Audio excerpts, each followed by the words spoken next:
bajo las aguas cristalinas del noreste australiano, donde el sol se filtra en haces dorados y los corales parecen jardines de otro mundo, yace un cementerio que pocos se atreven a imaginar.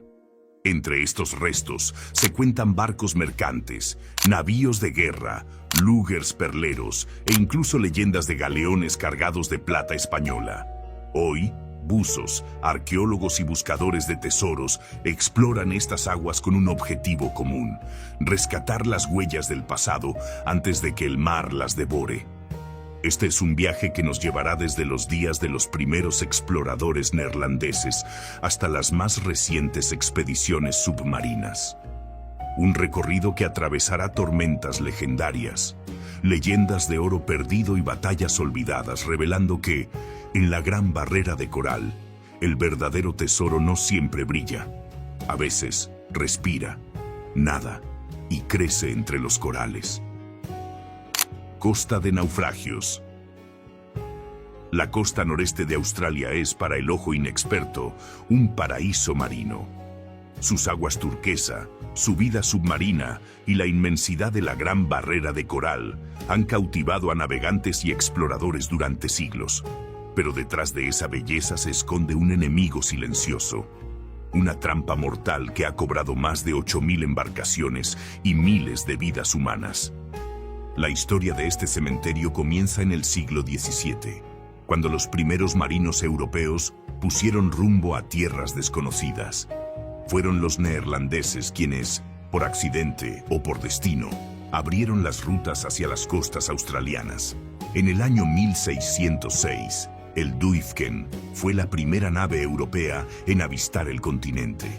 Aquellos viajes estaban destinados a unir las colonias holandesas en las Indias Orientales con los puertos de Europa, cargados de especias, sedas y a veces tesoros de incalculable valor.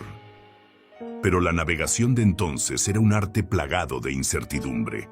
Las cartas náuticas eran incompletas y los arrecifes invisibles hasta el último instante.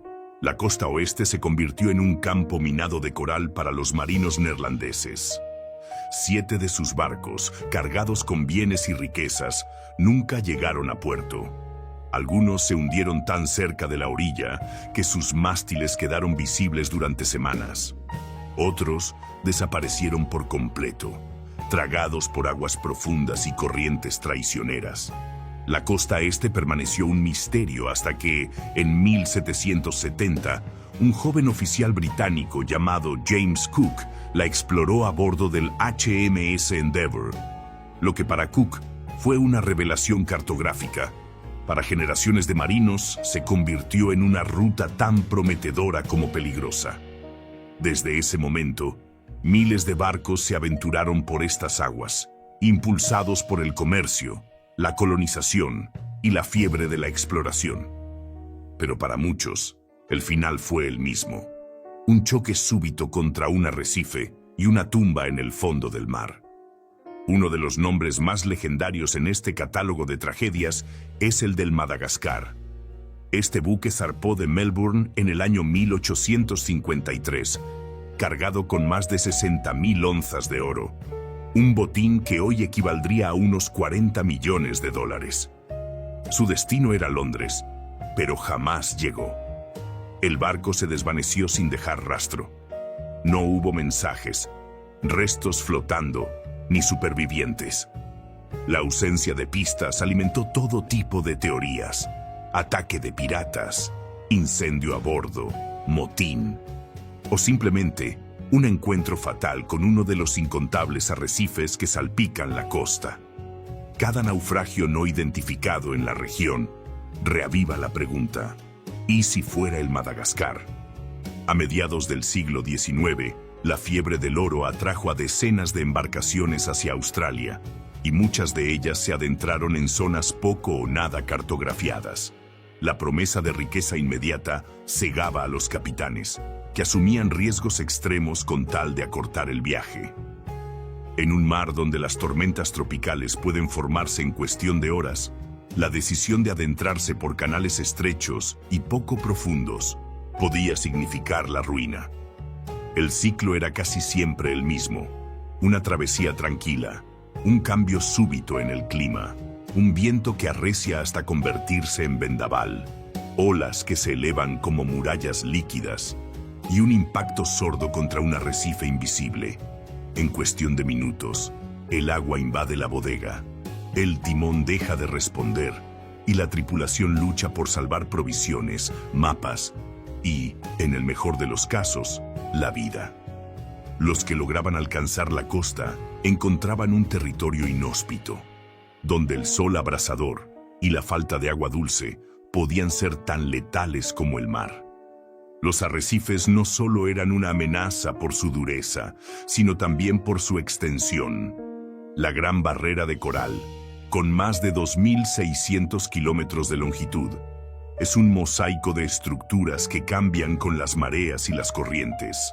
Lo que ayer era un paso seguro podía convertirse, con un ligero desplazamiento de la arena y el coral, en un escollo mortal. Y los instrumentos de navegación de la época no ofrecían precisión suficiente para anticipar esos cambios. En estos mares, incluso los más experimentados podían caer en desgracia. Un capitán con décadas de navegación podía perder su barco por confiarse unos metros de más. Y cuando un navío encallaba, la extracción era casi imposible. El peso del casco y la presión de las olas lo destrozaban en cuestión de horas. El mar, implacable, se llevaba los restos hacia el fondo o los esparcía a lo largo de kilómetros de costa. La cantidad de tesoros perdidos en este cementerio marino es incalculable.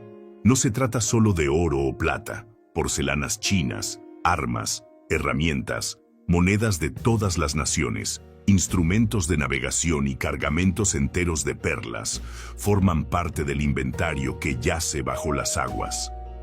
Y aunque algunos objetos han sido rescatados, la gran mayoría permanece fuera del alcance, oculto bajo capas de coral que han crecido durante más de un siglo. Pero no todo lo que se encuentra tiene valor monetario. A veces, un simple fragmento de cerámica o una herramienta oxidada puede contar una historia más valiosa que un cofre de monedas. Cada hallazgo es una pieza en el rompecabezas del pasado marítimo de Australia.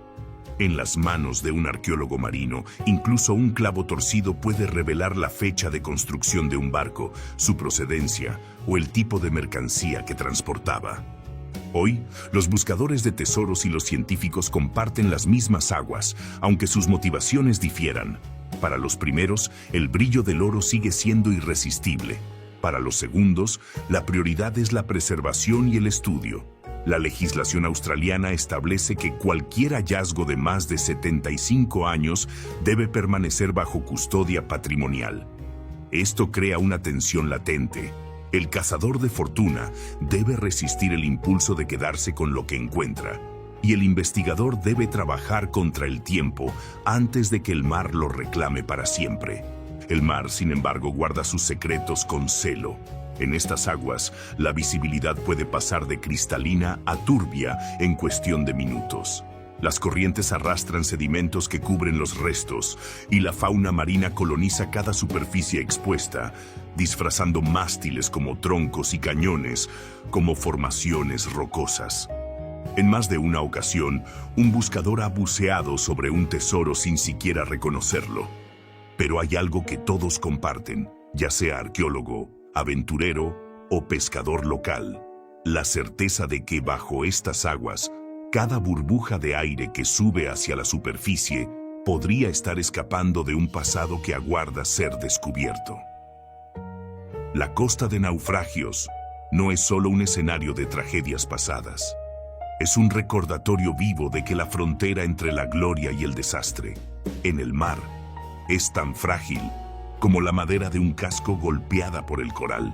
En este vasto y silencioso cementerio, las historias no se cuentan en libros, sino en restos dispersos, en mapas incompletos y en leyendas que viajan de boca en boca. Cada ola que rompe sobre la barrera trae consigo el eco de los gritos de auxilio, el crujir de la madera y el último suspiro de marineros que jamás regresaron a casa. Y para quienes se atreven a explorar estas aguas, cada inmersión comienza con la misma pregunta: ¿Qué secretos me revelará hoy el mar? Pinturas en la roca y memorias del mar.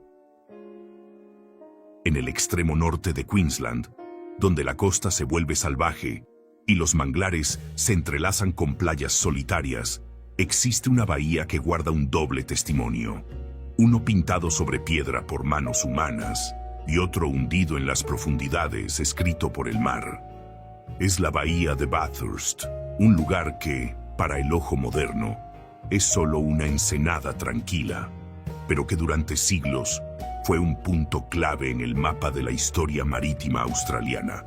Las paredes de las cuevas que rodean esta bahía están cubiertas por un arte que desafía el paso del tiempo. Allí, en trazos ocres y blancos, los aborígenes registraron no solo su mundo, sino también la llegada de otro, el de los hombres blancos.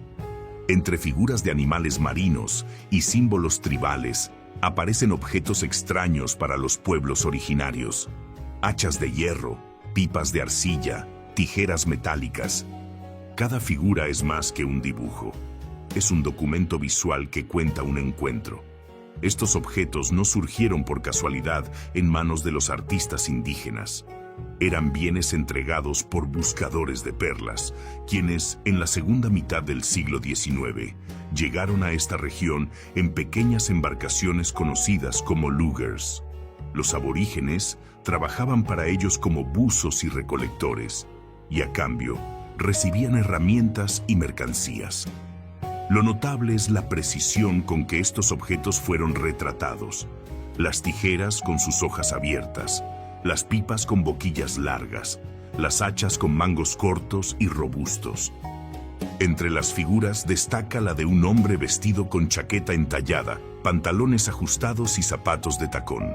A primera vista, cualquiera podría pensar que se trata de un caballero europeo del siglo XVIII, pero la cabeza, dibujada de perfil, delata otra historia. Los aborígenes no representaban a los europeos de perfil hasta mucho después de un contacto prolongado. Esto sugiere que la figura fue pintada hacia la década de 1890, cuando las flotas perleras ya operaban de manera intensa en la zona. El atuendo, lejos de ser el de un noble, parece más bien el de un vaquero, un hombre que quizá llegó por tierra, atraído por el comercio o la aventura, y que terminó inmortalizado en las paredes de la bahía.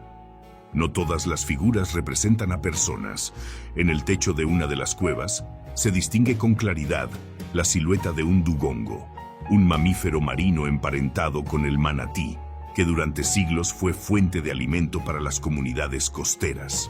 Junto a él aparece un velero de 3 mástiles, posiblemente un barco nodriza de la flota perlera, con detalles tan minuciosos que permiten identificar el tipo de velamen y hasta la disposición de las ollas de cocción en cubierta. Sobre una de las velas se puede leer la abreviatura NT, tal vez el nombre de la compañía propietaria. Estas pinturas, lejos de ser simples adornos, son una crónica visual de un tiempo en que 2 mundos coexistían, a veces en armonía, a veces en tensión. Y es aquí donde la memoria visual se entrelaza con la memoria del mar, porque la bahía de Bathurst fue escenario de uno de los desastres más letales de la historia marítima australiana: el Gran Ciclón de 1899. Ese año, una tormenta de proporciones épicas azotó la región. Los relatos hablan de una marejada ciclónica que alcanzó más de 12 metros de altura, arrasando todo a su paso. La flota perlera, compuesta por decenas de luggers y barcos nodriza, fue aniquilada. 70 embarcaciones se hundieron y unas 300 personas perdieron la vida, muchas de ellas marineros provenientes de Asia y las islas del Pacífico, contratados por los perleros. Los restos de ese desastre aún yacen dispersos por el fondo marino de la bahía: calderas oxidadas, anclas cubiertas de coral, fragmentos de casco y herramientas de buceo del siglo XIX forman parte del paisaje submarino. La visibilidad en estas aguas suele ser escasa, lo que hace que las búsquedas sean tan arriesgadas como fascinantes. Cada inmersión es un salto al pasado, un contacto directo con un momento congelado en el tiempo. Entre los naufragios más intrigantes de la zona está el de un barco faro, único en su tipo en toda Australia. Este buque, cuya función era servir como señal marítima flotante, estaba amarrado cuando el ciclón lo embistió. Las olas lo arrancaron de su posición y lo hundieron a más de 25 metros de profundidad. Durante años, permaneció fuera del alcance de los buceadores debido a la turbidez del agua y a la presencia de tiburones tigre que patrullaban la zona. Cuando finalmente fue explorado, el hallazgo fue revelador. La campana del barco, cañones, lámparas de aceite y la estructura corroída pero reconocible del casco. Era un recordatorio tangible de que, en estas aguas, incluso un barco diseñado para advertir sobre peligros podía convertirse en víctima de ellos. Más allá de la tragedia, estos restos ofrecen a los arqueólogos información invaluable. El tipo de metal empleado, la disposición de los compartimentos y hasta los objetos personales encontrados ayudan a reconstruir cómo vivían y trabajaban quienes tripulaban estas embarcaciones. Y aunque la ley australiana exige que todo hallazgo con más de 75 años de antigüedad permanezca bajo custodia patrimonial, para muchos buzos el verdadero valor está en la experiencia de tocar, aunque sea brevemente, un fragmento de historia. Pero la bahía de Bathurst no solo guarda memoria de un ciclón, también es punto de partida para explorar arrecifes cercanos donde naufragios más recientes, como el del Eastern Argosy, reposan con sus historias menos trágicas, pero igualmente curiosas. Este carguero encalló en 1970, y aunque logró liberarse, tuvo que arrojar toda su carga al mar para aligerar peso.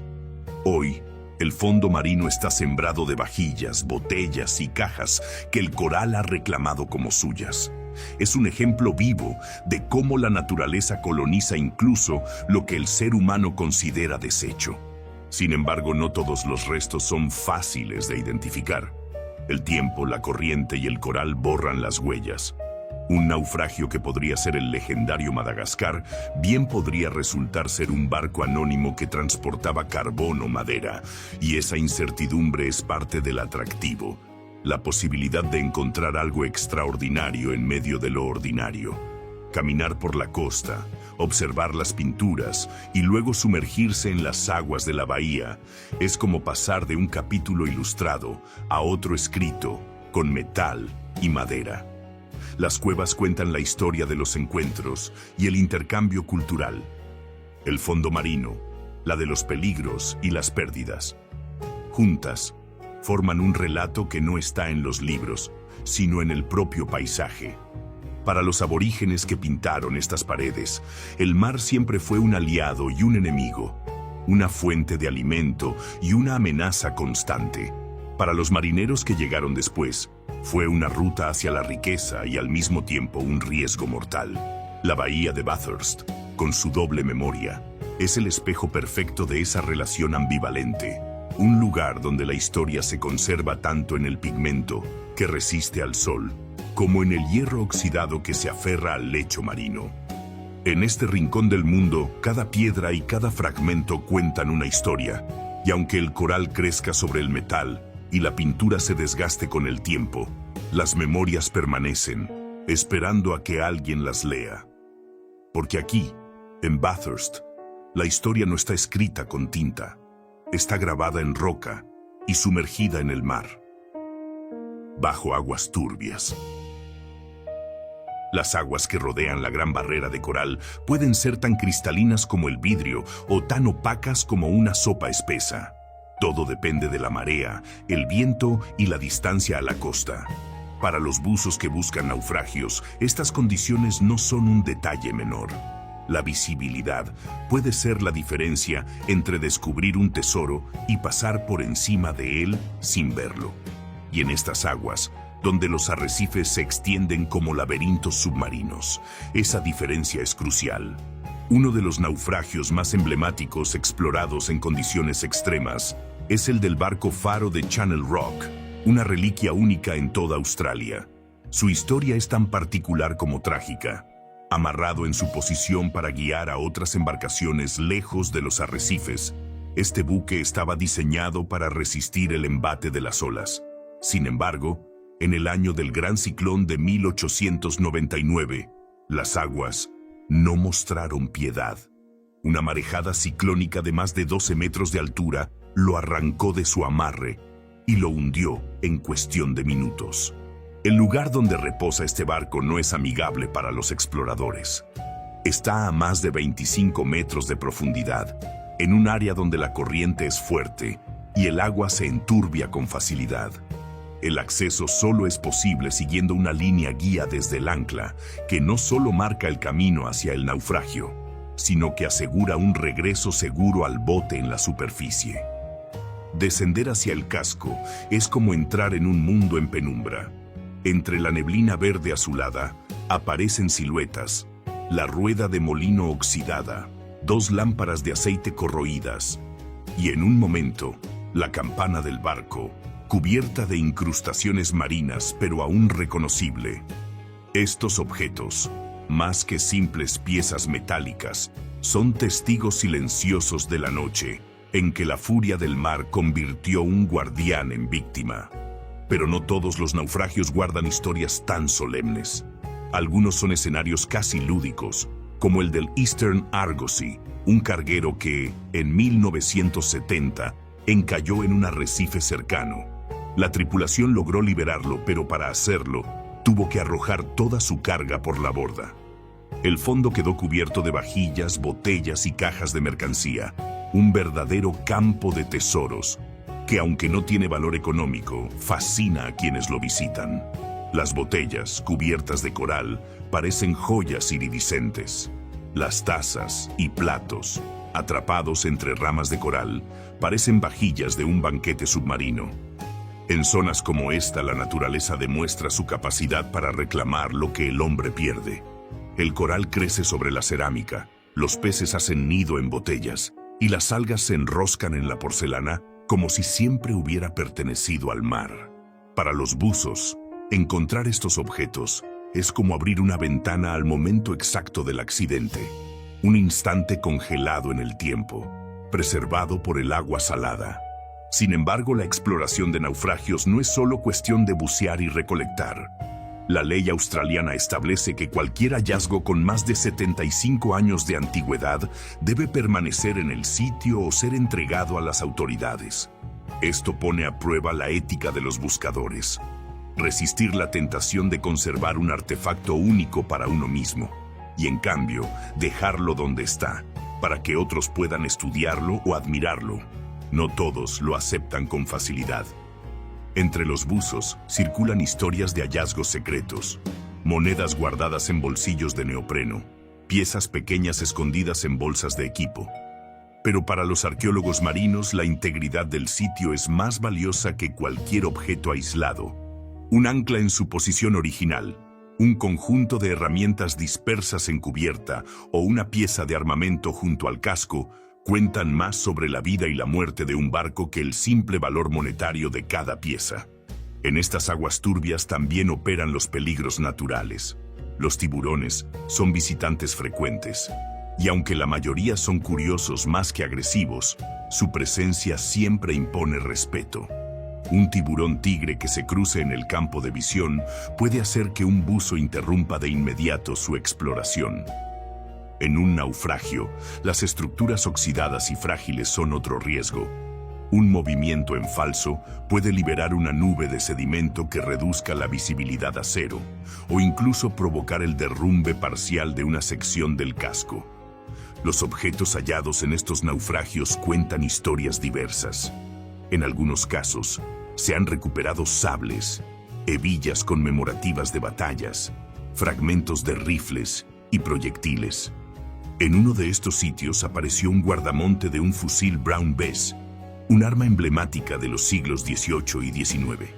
En otro, se encontraron hebillas grabadas con el nombre del 50 Regimiento, apodado los 50 Combatientes, una unidad militar británica de gran renombre. Piezas como estas confirman la presencia de regimientos específicos en determinados barcos y fechas, y a veces permiten identificar un naufragio sin necesidad de encontrar su nombre grabado en el casco. En un arrecife más alejado, el hallazgo de grandes crisoles y copas de ensayo indicó que el barco transportaba minerales preciosos. Allí, los buscadores se dejaron llevar por la esperanza de encontrar lingotes de oro. Pero en el mar, el oro tiene sus propias reglas. Si es polvo, se dispersa y se pierde para siempre. Si es sólido, puede enterrarse bajo capas de arena y coral que tardaron más de un siglo en formarse. La frustración es parte del oficio. Días enteros pueden invertirse en registrar un área sin encontrar más que piezas corroídas o fragmentos irreconocibles. Y sin embargo, basta un solo hallazgo: una moneda, un anillo, un instrumento náutico intacto, para justificar meses de trabajo. Esa es la magia que mantiene a los buzos volviendo una y otra vez, incluso a aguas donde la visibilidad no supera el metro y la corriente parece empujar de regreso a la superficie. El mar tiene su propio modo de decidir qué muestra y qué esconde. Hay naufragios que parecen proteger celosamente sus secretos, cubriéndose de coral y sedimentos como si fueran capas de armadura. Otros, en cambio, parecen querer contar su historia, revelando cada año un fragmento nuevo, un cañón que asoma, un ancla que queda expuesta por la erosión, una caja que se abre para mostrar su contenido. La exploración de estos lugares no es solo una actividad física, es también una conexión emocional con las personas que vivieron y murieron a bordo. Imaginar al timonel en su puesto, al cocinero en la galera, a los marineros luchando por soltar el ancla mientras las olas golpean. Cada objeto encontrado es un eco de sus vidas. Bajo las aguas turbias, donde el sonido del mar se vuelve un murmullo constante y la luz del sol apenas llega, los buscadores avanzan guiados por la intuición y la experiencia. Siguen cadenas oxidadas como si fueran caminos, miden distancias con pasos controlados, apartan sedimentos con cuidado para no perder la visión. Saben que allí abajo, cada segundo cuenta y que la historia no espera. En este mundo submarino, donde la frontera entre lo visible y lo invisible cambia con cada marea, los naufragios son como libros enterrados. Requieren paciencia para ser leídos y cuidado para no destruir sus páginas. Y aunque el mar a veces parezca empeñado en mantenerlos cerrados, siempre habrá quienes se sumerjan en sus aguas turbias, convencidos de que, tarde o temprano, una de esas páginas revelará un capítulo perdido de la historia marítima de Australia. La búsqueda del Fátima. En la vasta cartografía de la Gran Barrera de Coral, hay un lugar que incluso los marinos experimentados mencionan con un matiz de respeto y precaución: el arrecife Great Detached. Este nombre, que podría sonar poético, encierra una realidad letal. Sus estructuras coralinas emergen y desaparecen con las mareas, extendiéndose en formas impredecibles. A lo largo de los siglos, ha reclamado docenas de embarcaciones. Pero para algunos buzos y buscadores de tesoros, este lugar es algo más. Es la posible tumba de un barco legendario llamado Fátima. El Fátima no era un simple carguero. Según los registros, transportaba 18.600 onzas de oro, un botín que en valores actuales superaría los 11 millones de dólares. Su hundimiento es un misterio que ha alimentado décadas de especulación. ¿Dónde terminó exactamente? ¿Se dispersó su carga o permanece intacta, esperando a quien tenga el valor y la suerte de encontrarla? Hace años, un equipo de exploradores recorrió el arrecife Great Detached en busca de sus naufragios documentados. Lograron ubicar 6, pero uno permaneció esquivo. 7 nombres, 7 barcos hundidos y un vacío que parecía señalar directamente al Fátima. Ese fue el punto de partida de una expedición que combinaba investigación histórica, intuición marinera y una buena dosis de obstinación. La jornada comenzó con el mar en calma, un detalle engañoso en un lugar donde el clima puede cambiar en cuestión de minutos. La embarcación se acercó al área marcada en mapas antiguos, con coordenadas que eran más aproximaciones que certezas. En cubierta, El equipo repasaba los datos, relatos de capitanes, registros de aseguradoras, rumores transmitidos entre buzos veteranos. Todo apuntaba a que, si encontraban el séptimo naufragio, tendrían al menos una posibilidad de confirmar si era el Fátima. El descenso fue tenso. El agua, aunque clara en la superficie, se volvía densa y verdosa a medida que la luz del sol se debilitaba. A unos metros del fondo, una cadena oxidada apareció entre las sombras, como la firma olvidada de un naufragio. Siguiéndola, los buzos encontraron fragmentos del casco, dispersos como piezas de un rompecabezas. La estructura estaba tan cubierta de coral que era difícil distinguir madera de roca. Fue entonces cuando uno de ellos encontró un crisol, una pieza usada para fundir minerales preciosos. Cerca, una copa de ensayo y un fragmento de balanza confirmaban que el barco transportaba metales valiosos. El hallazgo hizo que todos contuvieran la respiración. No eran objetos que aparecieran en cualquier carguero. Eran pistas que encajaban demasiado bien con la historia del Fátima. Sin embargo, la emoción inicial se vio empañada por una verdad conocida por cualquier buscador de oro en el mar. El metal, especialmente si está en forma de polvo o pepitas pequeñas, tiende a dispersarse rápidamente. El peso lo hace asentarse en el fondo, pero las corrientes y el crecimiento del coral pueden sepultarlo bajo capas que tardan más de un siglo en formarse. Encontrarlo no es cuestión de horas, sino de semanas, meses o incluso años de trabajo sistemático. Durante 2 días, el equipo peinó el área, examinando cada grieta, cada formación rocosa que pudiera ocultar un lingote. Cada destello amarillo bajo la luz artificial del equipo de buceo provocaba una oleada de adrenalina, solo para descubrir que era coral o una esponja marina. La naturaleza, en este entorno, tiene su propia gama de dorados que pueden engañar incluso al ojo más entrenado. Mientras tanto, la vida marina observaba. Un tiburón tigre apareció en la periferia de la visión, patrullando con movimientos lentos y seguros. La prudencia obligó a interrumpir temporalmente la búsqueda.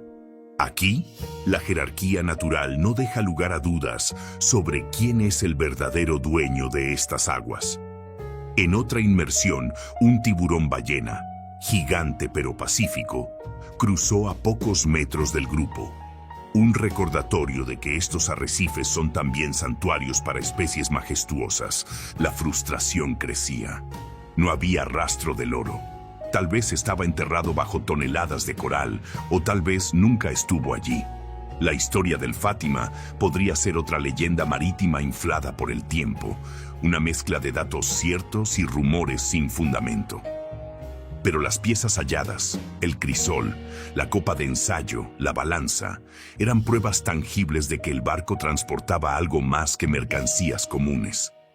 Por la noche, en cubierta, el grupo revisaba mapas y fotografías submarinas. La posición de los restos, la dirección en la que se dispersaron y el tipo de objetos encontrados permitían teorizar sobre cómo había sido el hundimiento. Si el Fátima encalló y se partió, es posible que parte de la carga quedara atrapada en grietas profundas o fuera arrastrada mar adentro. Si, en cambio, se hundió de forma más vertical, el oro podría yacer concentrado en un punto específico, protegido por capas de arena. El dilema era claro: seguir buscando en la misma zona o ampliar el radio de exploración. Cada decisión implicaba tiempo, combustible y riesgo. Pero en este oficio, la perseverancia es tan importante como la técnica. Muchos tesoros han sido hallados no por quienes tuvieron más suerte, sino por quienes se negaron a rendirse. Al tercer día, la expedición concluyó sin el hallazgo de lingotes ni pepitas. El Fátima seguía siendo, para todos los efectos prácticos, un misterio. Pero el naufragio encontrado era, sin duda, una pieza importante del rompecabezas. Tal vez no era el final de la historia, sino apenas un capítulo. Los océanos no entregan sus secretos de golpe, los revelan en susurros, a través de pistas que solo los pacientes saben interpretar. El arrecife Great Detached quedó atrás, pero la obsesión por el Fátima permaneció. En el mundo de la exploración marina, las derrotas no siempre significan el final. A veces, una búsqueda infructuosa es solo el preludio de un descubrimiento mayor. Lo que sí estaba claro es que el mar había permitido ver una parte de su archivo secreto. Y eso, por sí mismo, ya era un premio. Porque al final, la búsqueda del Fátima no se trataba solo de encontrar oro. Era la oportunidad de caminar, o, en este caso, bucear, por la delgada línea que separa la leyenda de la historia. Y mientras el arrecife sigue creciendo, escondiendo y revelando a su antojo, los buscadores saben que algún día, en alguna marea, podría aparecer la señal que han esperado durante décadas. El brillo inconfundible de un lingote en el fondo del mar. Islas de leyenda.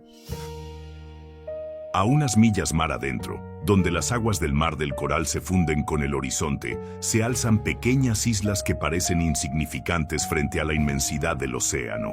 Sin embargo, estas porciones de tierra han sido faros naturales, refugios improvisados y, en algunos casos, escenario de leyendas que aún resuenan entre marineros y buscadores de tesoros. Una de ellas, Sir Charles Hardy Island, es quizá el mejor ejemplo de cómo un lugar minúsculo puede concentrar siglos de historia y misterio. La isla, cubierta de vegetación baja y rodeada de playas blancas, parece un paraíso tranquilo. Pero a finales del siglo XIX y principios del XX se convirtió en destino obligado para los supervivientes de naufragios. La razón era simple. En su centro, un pozo de agua dulce proporcionaba lo que ninguna otra isla cercana podía ofrecer. Este detalle, conocido por los capitanes y registrado en cartas náuticas, convertía a Sir Charles Hardy en un punto de salvación para quienes escapaban de la furia del arrecife Great Detached. Una de las historias más intrigantes vinculadas a la isla comienza con el naufragio del Mariner. Su tripulación, tras encallar en los arrecifes, logró llegar hasta Sir Charles Hardy. Mientras exploraban la costa, encontraron dos restos de barcos, uno reciente y otro evidentemente antiguo. Del segundo, rescataron un cañón de bronce marcado con la inscripción Santa Bárbara y la fecha 1596. Santa Bárbara, patrona de los artilleros en la tradición naval española, es una marca que difícilmente podría confundirse con otra. El hallazgo encendió las especulaciones. ¿Podría haber llegado hasta estas aguas un galeón español en el siglo XVI? Las rutas históricas no lo descartan por completo. Aunque Australia no figuraba en los planes de navegación de la flota española, los barcos que surcaban el Pacífico podían ser arrastrados por corrientes o tormentas hacia latitudes insospechadas. Sin embargo, la ausencia de otros hallazgos similares en la región ha hecho que la hipótesis se mantenga en un limbo entre la posibilidad y la leyenda. No es la única historia que circula en Sir Charles Hardy. Algunos pescadores locales hablan de cofres enterrados, de señales talladas en rocas y de luces extrañas que se ven desde el mar durante la noche. La isla, silenciosa durante el día, parece cargar con una energía particular cuando cae el sol, como si guardara celosamente secretos de siglos pasados. El arrecife Cockburn, a varias millas de distancia, es otro de esos lugares donde el misterio y la tragedia se entrelazan. Allí, según los registros, se han documentado al menos 9 naufragios. Uno de ellos, el del Anne, hundido en 1853 con un cargamento de monedas, ha sido objeto de búsquedas intensivas. Sin embargo, las inmersiones en la zona han revelado restos que no corresponden a su época. Balas de calibre 45, utilizadas en revólveres Colt posteriores a 1873, y municiones de fusiles Snyder. Estos hallazgos sugieren que al menos uno de los barcos hundidos en Cockburn era un Blackbirder, un buque dedicado al tráfico ilegal de mano de obra desde las islas del Pacífico. La frustración de los buscadores es comprensible. En un arrecife que alberga múltiples naufragios, las piezas de unos y otros pueden mezclarse, creando una confusión arqueológica que dificulta identificar a cuál barco pertenecen los hallazgos. A veces, lo que parece una pista definitiva resulta ser un indicio falso. Un ejemplo claro es el hallazgo de un tragaluz de cubierta, un objeto pesado y bien conservado que podría pertenecer a cualquier barco de madera de la época, sin dar pistas concretas sobre su identidad. Sin embargo, las búsquedas no siempre terminan en decepción. A lo largo de los años, los buzos han identificado patrones que ayudan a distinguir naufragios en zonas densamente pobladas de restos. La disposición de los pernos de quilla, la forma en que el lastre está amontonado o el tipo de metal empleado en las uniones pueden ser señales reveladoras. Estos detalles, invisibles para un observador casual, son para un arqueólogo marino lo que las huellas dactilares son para un detective. Más allá de los datos técnicos, lo que hace que arrecifes como Cockburn o islas como Sir Charles Hardy se conviertan en puntos míticos es su capacidad para alimentar el imaginario colectivo. La idea de que un galeón español, cargado de plata y oro, pueda descansar en algún punto de la Gran Barrera de Coral, desafía nuestra noción de las rutas históricas y despierta un deseo casi infantil de aventura. Incluso si la evidencia es escasa, la historia se repite una y otra vez, porque en el fondo, todos queremos creer que todavía hay tesoros esperando ser descubiertos. En tierra firme, las leyendas se conservan en relatos orales que pasan de generación en generación. En el mar, se conservan en marcas sobre el coral, en piezas metálicas corroídas y en la imaginación de quienes bucean entre ellas. Y en el caso de Sir Charles Hardy, hay algo más, un elemento humano que conecta estas historias con la realidad más cruda. Cerca de su playa hay una tumba pequeña, demasiado pequeña para un adulto. Probablemente perteneció a un niño que no sobrevivió al naufragio de su barco. En un lugar rodeado de historias de riquezas perdidas, esta tumba recuerda que los naufragios no eran solo tragedias materiales, sino humanas. Los buscadores que han visitado estas islas saben que la frontera entre mito y realidad es difusa. Un día, un hallazgo puede confirmar una historia que parecía fantástica. Al siguiente, otro descubrimiento puede desmontar años de especulación. Lo cierto es que, mientras el mar siga guardando sus secretos, islas como Sir Charles Hardy seguirán siendo puntos de peregrinación para quienes buscan, más que un tesoro, una conexión con un pasado que se resiste a desaparecer. Cuando la marea sube y el arrecife queda oculto, estas islas parecen simples manchas verdes en medio del azul. Pero bajo la superficie se extiende un laberinto de coral que ha atrapado barcos de todas las formas y tamaños, desde veleros mercantes hasta pequeñas embarcaciones de pesca.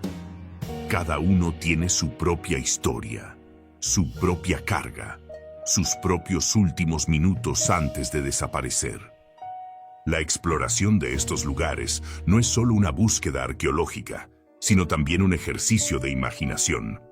Al bucear junto a un casco partido o al encontrar un ancla cubierta de coral, uno no puede evitar imaginar la escena original. El capitán gritando órdenes, la tripulación luchando contra las olas, los pasajeros rezando mientras el barco cede. Ese instante, repetido una y otra vez a lo largo de los siglos, es lo que convierte a islas y arrecifes en lugares cargados de memoria. En definitiva, Sir Charles Hardy, el arrecife Cockburn y otros puntos similares forman un mapa invisible, el de las leyendas que aún flotan en la memoria colectiva. Y aunque el tiempo y el mar se encarguen de borrar las huellas físicas, las historias seguirán viajando, llevadas por el viento y las corrientes, hasta que alguien, quizá en la próxima inmersión, descubra la pieza que faltaba para que el mito se convierta en historia. El tesoro que se esfumó. En la historia de los naufragios, hay casos en los que la fortuna parece estar al alcance de la mano, solo para desvanecerse en el último momento. Ninguno ilustra mejor esta amarga ironía que el del Sun, Un barco que, según los registros, transportaba un cargamento de entre 30.000 y 40.000 monedas de plata españolas, cuando desapareció bajo las aguas en el siglo XIX. El Sun era una excepción en la navegación australiana de la época. Desde 1770, la mayoría de embarcaciones que surcaban estas aguas eran británicas y no solían llevar tesoros a bordo. Los días dorados de los galeones españoles, cargados de metales preciosos y vigilados por corsarios, habían quedado atrás. Pero el Sun, comandado por un capitán francés y con destino incierto, rompía esa regla. Su hundimiento, ocurrido en 1826, dejó abierta la posibilidad de que un tesoro considerable quedara atrapado en algún punto del Mar del Coral. Durante décadas, las coordenadas de su último avistamiento fueron la única pista sólida. Sin embargo, como sucede con muchos registros antiguos, las medidas de longitud podían ser imprecisas, aunque la latitud tendía a ser más fiable. Esto llevó a un investigador a replantear la búsqueda. Si en la misma latitud había un arrecife más pequeño y olvidado en los mapas modernos, ¿no podría ser allí donde descansaban los restos del Sun? La hipótesis cobró fuerza gracias a un hallazgo registrado en 1906. Un grupo de buzos nativos, pescando bacalao en la zona, encontró un cañón francés de espingarda. Dado que el capitán del Sun era francés, la coincidencia parecía demasiado grande como para ignorarla. Las cartas náuticas fueron revisadas, las corrientes estudiadas y el equipo preparado para una expedición que prometía uno de los hallazgos más importantes de la historia marítima australiana. La búsqueda comenzó con un golpe de suerte. Una línea negra cruzando el arrecife resultó ser la cadena oxidada de un ancla antigua. Siguiendo esa pista, los buzos localizaron el montón de lastre donde, según la lógica, el casco se habría partido al encallar. La emoción creció con cada metro recorrido. Allí, dispersas entre coral y arena, comenzaron a aparecer monedas. La primera, cubierta de concreciones marinas, apenas dejaba ver su superficie metálica. Tras una limpieza cuidadosa, reveló un detalle sorprendente. Tenía un agujero. Señal de que en algún momento alguien la llevó colgada al cuello como amuleto. El hallazgo parecía confirmar la identidad del naufragio. Una de las monedas estaba claramente fechada en 1807, coherente con la cronología del hundimiento. La tripulación de la expedición celebró, convencida de que estaban a punto de abrir una cámara del tiempo cargada con miles de piezas de plata. Pero el mar, siempre impredecible, tenía otro desenlace preparado. Mientras se organizaba el rescate del resto de las monedas, los investigadores revisaron viejos archivos en busca de información complementaria. Fue entonces cuando apareció un documento inquietante: la mención al tesoro Jardine. Según el relato, un bergantín enviado a la zona había encontrado por accidente un naufragio con miles de monedas alrededor de un ancla. El capitán, apellidado Jardine, recuperó la mayor parte del cargamento y nunca reveló la ubicación exacta del hallazgo. Lo más inquietante era que el mapa dibujado por Jardine coincidía casi exactamente con el sitio donde se encontraba el equipo. El ancla erguida, el cañón cercano, la cadena larga, todo encajaba. La conclusión era inevitable. Lo que quedaba en el fondo no era el tesoro intacto del Sun, sino apenas los restos que Jardine no había podido o querido llevarse. La decepción fue palpable. Después de días de trabajo, de inmersiones agotadoras y de horas de planificación, la gran fortuna que había motivado la expedición ya había cambiado de manos más de un siglo atrás. Lo que quedaba eran apenas unas cuantas monedas, valiosas como piezas históricas, pero lejos de la promesa de riqueza que había alimentado la búsqueda. Sin embargo, en el mundo de la exploración marítima, incluso un hallazgo parcial tiene su valor. Las monedas recuperadas ofrecían datos sobre la acuñación, el origen y la circulación de la plata en la época. La presencia de monedas con marcas de uso personal, como agujeros para colgarlas, añadía una dimensión humana a la historia del naufragio. Marineros que guardaban recuerdos, tal vez regalos, quizás su último talismán antes de enfrentarse al mar. En paralelo, otra historia cobraba protagonismo, la del Pandora, un naufragio cuyo tesoro, no necesariamente en forma de oro o plata, sigue intacto. Este buque de guerra británico, encargado de capturar a los amotinados del famoso HMS Bounty, se hundió en 1791 tras chocar contra un arrecife en el estrecho de Torres. Los amotinados, encadenados, apenas lograron escapar con vida. El Pandora es considerado por muchos arqueólogos como la cápsula del tiempo más importante de la historia marítima australiana. Descubierto en 1977, su recuperación ha permitido rescatar objetos tan diversos como sextantes, relojes de oro, armas y utensilios personales de la tripulación. Hoy, muchos de esos artefactos se exhiben en el Museo del Pandora en Townsville, tras un meticuloso proceso de conservación que incluye técnicas para revertir la corrosión y eliminar los iones de cloruro que destruyen el metal sumergido. Comparado con el final frustrante de la búsqueda del Sun, el caso del Pandora demuestra que el verdadero valor de un naufragio no siempre se mide en monedas o lingotes, sino en la riqueza histórica y cultural que puede aportar. Sin embargo, para los buscadores de tesoros, la tentación de imaginar un hallazgo espectacular sigue siendo un motor poderoso. El episodio del Sun y el Tesoro Jardín dejó una lección clara: el mar no perdona el paso del tiempo. Lo que hoy parece seguro puede desaparecer mañana, y lo que se cree perdido puede resurgir en las circunstancias más inesperadas. A veces, el hallazgo más grande no es el que llena cofres, sino el que llena vacíos en la historia. Aún así, el sabor agridulce de esa búsqueda persiste. El arrecife que albergó al Sun sigue allí, y aunque es improbable que guarde más monedas, su mera presencia recuerda a los buzos que, en algún punto de esas aguas, un cargamento de plata cruzó la frontera invisible entre la leyenda y la realidad, solo para volver a desaparecer. Piratas y tragedias. Frente a las costas de Townsville, donde la gran barrera de coral se abre hacia el Mar del Coral, se extiende Magnetic Island, una isla que ha alimentado durante más de un siglo historias de corsarios y tesoros enterrados.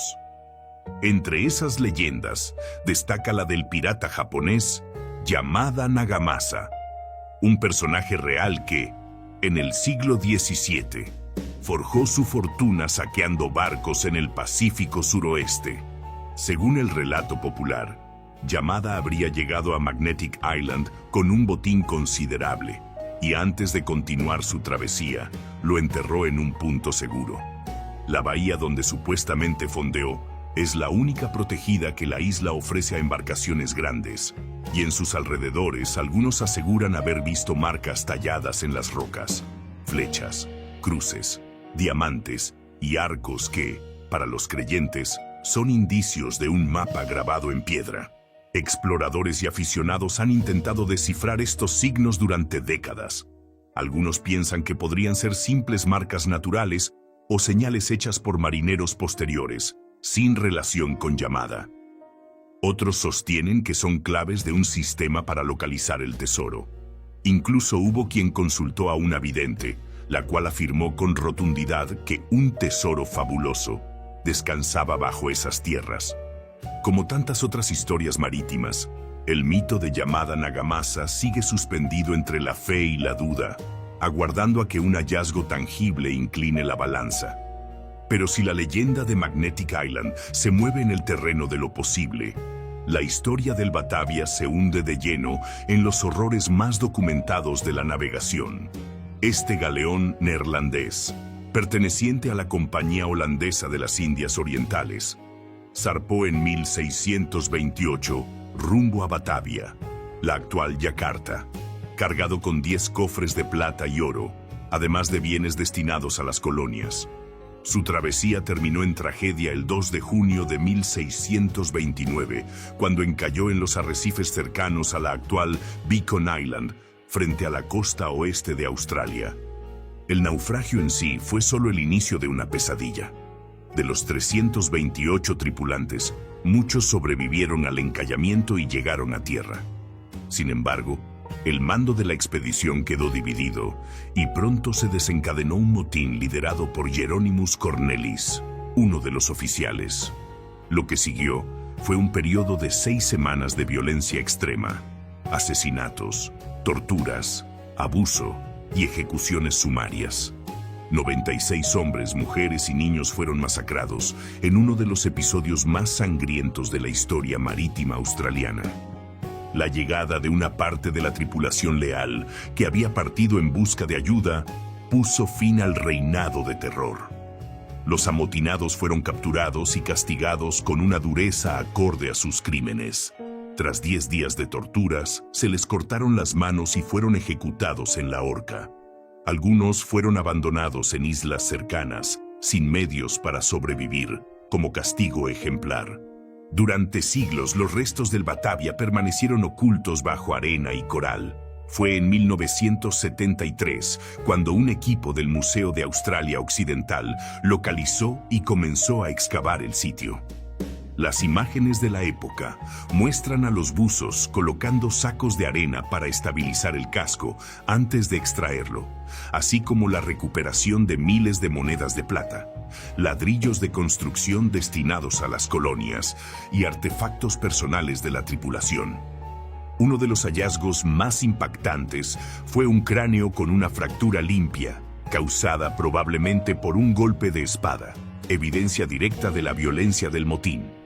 También aparecieron monedas raras, como una pieza alemana de 1624 con la figura de un hombre salvaje y un tronco como bastón, y otra con la efigie de Guillermo de Orange, cuyo asesinato por los españoles había encendido parte de la Guerra de los 30 años.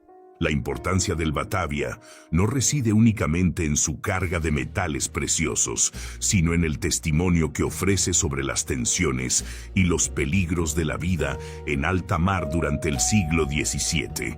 Es un recordatorio brutal de que en un naufragio el enemigo no siempre es el mar. A veces son los propios hombres. Hoy, las piezas recuperadas del Batavia se exhiben en museos, y la isla que fue escenario de la tragedia sigue siendo objeto de estudio arqueológico. Los buzos aún encuentran, de vez en cuando, monedas o fragmentos de objetos en las zonas circundantes, pero la mayor parte del yacimiento ha sido cuidadosamente documentado y protegido. El contraste entre la historia de Yamada Nagamasa y la del Batavia es profundo. La primera se mueve en el terreno de la leyenda no confirmada. La segunda, en la brutal realidad respaldada por hallazgos físicos y registros escritos.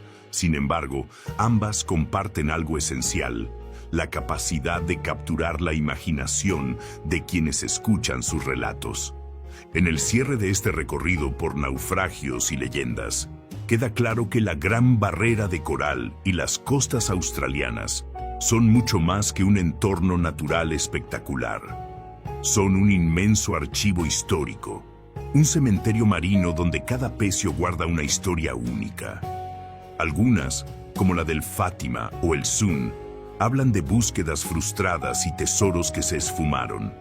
Otras, como la del Pandora o el Batavia, ofrecen cápsulas del tiempo completas, con testimonios directos de vidas y muertes. Y otras más, como la de Yamada Nagamasa, permanecen en el umbral, esperando una prueba que las arrastre desde el mito hacia la certeza. Para los buscadores de tesoros, cada inmersión es un juego de posibilidades. La esperanza de encontrar algo que cambie la historia, mezclada con la certeza de que el mar no revela sus secretos fácilmente. Para los arqueólogos, el reto es distinto: interpretar lo que el mar entrega, preservar lo que se descubre y narrarlo con fidelidad para que las generaciones futuras comprendan la magnitud de este patrimonio sumergido. En última instancia, tanto la leyenda del pirata japonés como la tragedia del Batavia nos recuerdan que la historia marítima no es solo una colección de fechas y nombres. Es una trama compleja de ambición, supervivencia, violencia y azar, escrita con las olas como tinta y el coral como papel. Y mientras haya quien se atreva a sumergirse en estas aguas, esas historias seguirán vivas, flotando entre la verdad y el mito, listas para ser contadas una vez más. En estas aguas, el mar nunca olvida. Las olas siguen rompiendo sobre los mismos arrecifes que hundieron a capitanes y tripulaciones. Las corrientes continúan ocultando y revelando fragmentos de un pasado que se resiste a desaparecer. Y mientras haya quien se atreva a seguir ese rastro, ya sea por ciencia, por aventura o por pura pasión, la historia de la Gran Barrera de Coral seguirá creciendo como los corales que la cubren, lenta, silenciosa e implacable. Porque aquí, bajo el sol y las olas, el verdadero tesoro no siempre brilla. A veces respira, nada y crece, esperando pacientemente a que alguien lo descubra.